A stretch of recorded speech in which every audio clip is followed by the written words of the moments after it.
बावजूद आपको करियर में सफलता न मिल रही हो या व्यक्तिगत जीवन में परेशानी चल रही हो, मसलन कोई भी दिक्कत हो, तो परेशान होने के बजाय अब की सावन सोमवार का व्रत करके यहाँ बताई गई व्रत कथा का पाठ करें। मान्यता है कि सावन सोमवार के दिन अगर व्रत रखकर इस कथा का पाठ किया जाए तो जातकों की मनचाही मुराद पूरी हो जाती है।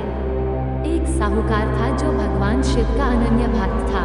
उसके पास धन धान्य किसी भी चीज की कमी नहीं थी, लेकिन उसकी कोई संतान नहीं थी और वह इसी कामना को लेकर रोज शिव जी के मंदिर जाकर दीपक जलाता था।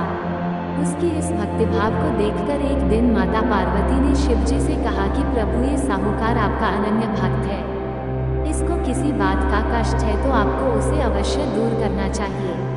शिव जी बोले कि हे पार्वती, इस साहूकार के पास पुत्र नहीं है, यह इसी से दुखी रहता है। माता पार्वती कहती है कि हे ईश्वर, कृपा करके इसे पुत्र का वरदान दे दीजिए। तब भोलेनाथ ने कहा कि हे पार्वती, साहूकार के भाग्य में पुत्र का योग नहीं है, ऐसे में अगर इसे पुत्र प्राप्ति का वरदान मिल भी गया तो वह केवल 12 वर्ष की आयु तक ही जीवित रहेगा।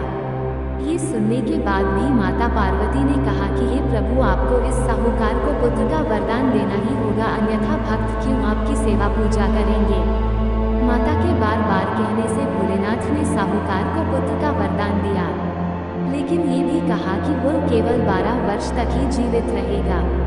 साहूकार यह सारी बातें सुन रहा था, इसलिए उसे न तो खुशी हुई और न ही दुख। वह पहले की ही तरह भोलेनाथ की पूजा अर्चना करता रहा। उधर सेठानी गर्भवती हुई और 9वें महीने उसे सुंदर से बालक की प्राप्ति हुई।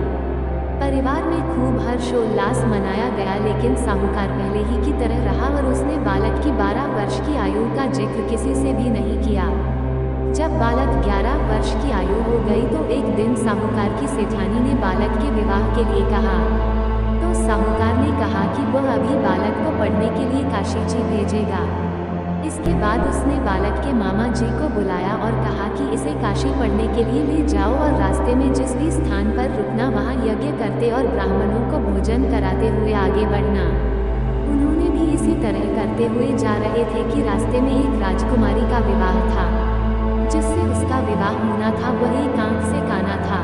तो उसके पिता ने जब अति सुंदर साहूकार के बेटे को देखा तो उनके मन में आया कि क्यों न इसे ही घोड़ी पर बिठाकर शादी के सारे कार्य संपन्न करा लिए जाएं। तो उन्होंने मामा से बात की और कहा कि इसके बदले में वह अथाह धन देंगे, तो वह भी राजी हो गए।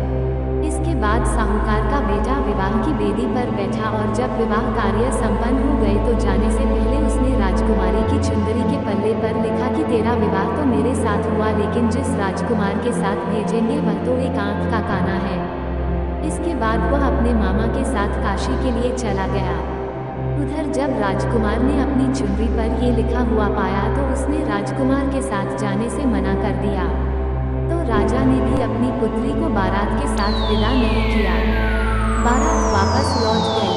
उधर मामा और भांजे काशी जी पहुंच गए थे। एक दिन जब मामा ने यज्ञ रचा रखा था और भांजा बहुत देर तक बाहर नहीं आया तो मामा ने अंदर जाकर देखा तो भांजे के प्राण निकल चुके थे। वो बहुत परेशान हुए, लेकिन सोचा कि अभी रोना पीटना मचाया तो ब्राह्मण चले जाएंगे और यज्ञ का कार्य अधूरा रह जाएगा। जब यज्ञ संपन्न हुआ तो मामा ने रोना पीटना शुरू किया। उसी समय शिव पार्वती उधर से जा रहे थे तो माता पार्वती ने शिव जी से पूछा, हे प्रभु, ये कौन रो रहा है। तभी उन्हें पता चलता है कि यह तो भोलेनाथ के आशीर्वाद से जन्मा साहूकार का पुत्र है।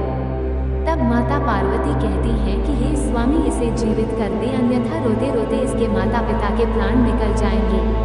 तब भोलेनाथ ने कहा कि हे पार्वती, इसकी आयु इतनी ही थी सो वह भोग चुका। लेकिन माँ के बार बार आग्रह करने पर भोलेनाथ ने उसे जीवित कर दिया। लड़का ओम नमः शिवाय करते हुए जी उठा और मामा भांजे दोनों ने ईश्वर को धन्यवाद दिया और अपनी नगरी की ओर लौटे। रास्ते में वही नगर पड़ा और राजकुमारी ने उन्हें पहचान लिया। तब राजा ने राजकुमारी को साहूकार के बेटे के साथ बहुत सारे धन धान्य के साथ विदा किया। उधर साहूकार और उसकी पत्नी छत पर बैठे थे। उन्होंने ये प्रण कर रखा था कि यदि उनका पुत्र सकुशल न लौटा तो वह छत से कूदकर अपने प्राण त्याग देंगे। तभी लड़के के मामा ने आकर साहूकार के बेटे और बहू के आने का समाचार सुनाया, लेकिन वे नहीं माने तो मामा ने शपथ पूर्वक कहा तब तो दोनों को विश्वास हो गया और दोनों ने अपने बेटे बहू का स्वागत किया। उसी रात साहूकार को स्वप्न में शिवजी ने दर्शन दिया और कहा कि तुम्हारे पूजन से मैं प्रसन्न हुआ। इसी प्रकार जो भी व्यक्ति इस कथा को पढ़ेगा या सुनेगा उसके समस्त दुख दूर हो जाएंगे और मनोवांछित सभी कामनाओं की पूर्ति होगी। हर हर महादेव।